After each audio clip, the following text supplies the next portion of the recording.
As we've discussed, we are 6 days into the U.S.-Israeli military operations in Iran, and the conflict has directly impacted nearly every country in the Middle East. Moreover, the Iranian regime's attacks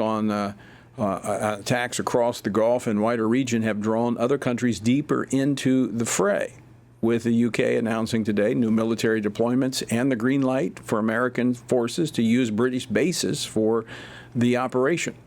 So as we near the end of the first week of Operation Epic Fury, what can we draw from what is unfolding so far, and kind of what's the historical context?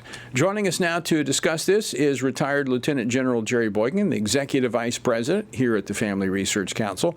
General Boykin spent 36 and a half years in the United States Army and served as Deputy Undersecretary of Defense for Intelligence. He was also one of the original members of the U.S. Army's Delta Force.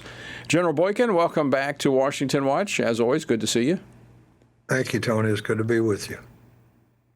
So given your experience, in fact, you were a part of the effort to rescue the American hostages from Iran back in the late 70s. What's your take on Operation Epic Fury? Yeah, well, first of all, I think this was a good decision on behalf of the president. I think that it should have been done quite a distance back in time. And it took a guy like him to actually have the courage to do this. So I think that I regret that we have lost some people, but that said, that's the price that we pay for being what we are as a nation. So God bless them. Well, as you said, this has been a long time in coming. This threat from Iran didn't happen just overnight. As I made reference to, you were a part of an effort under the Carter administration to try and rescue the hostages that were held when this regime came into power. Yeah, that's correct. We went in there on the 24th of April, 1980, trying to rescue 52 American hostages that were being held there by followers of the Ayatollah Khamenei. But that's not the whole story. You got to go back. Everybody's talking about 42 years, 43 years, 47 years, whatever the number of years it is. It actually is incorrect in terms of how this all started. It started with a coup that was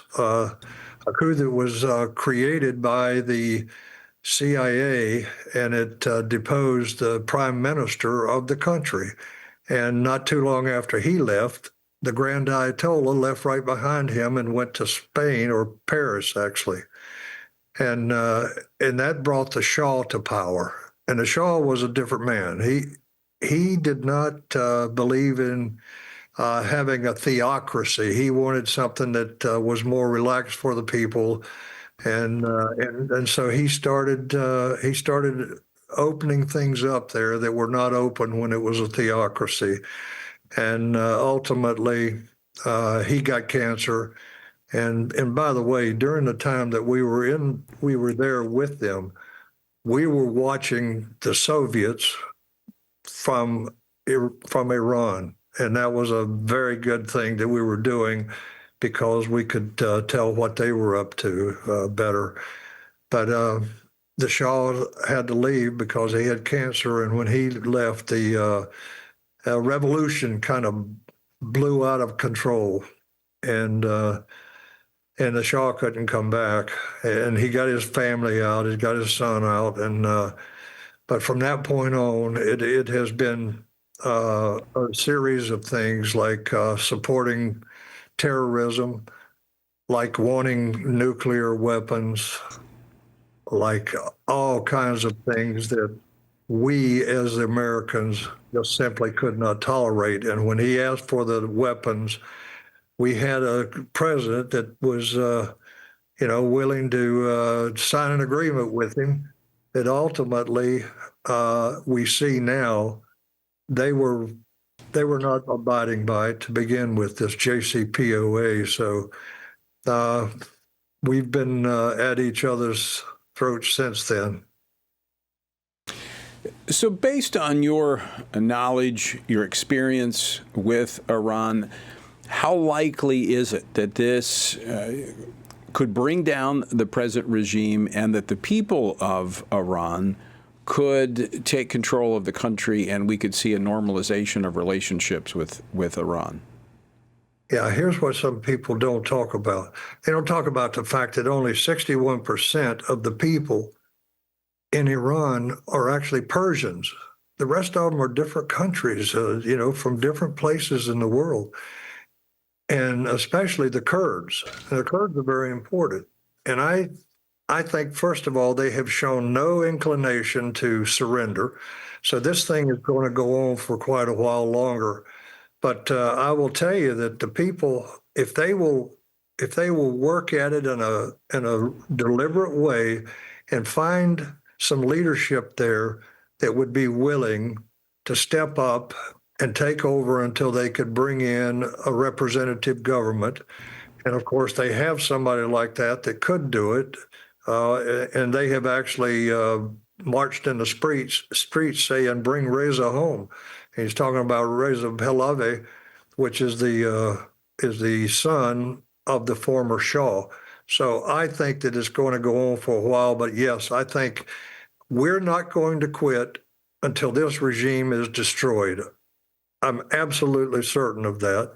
And once that occurs, it opens up a whole new field there. And I think that we will see them turn into a different government than what we have now. And it will not be a religious government.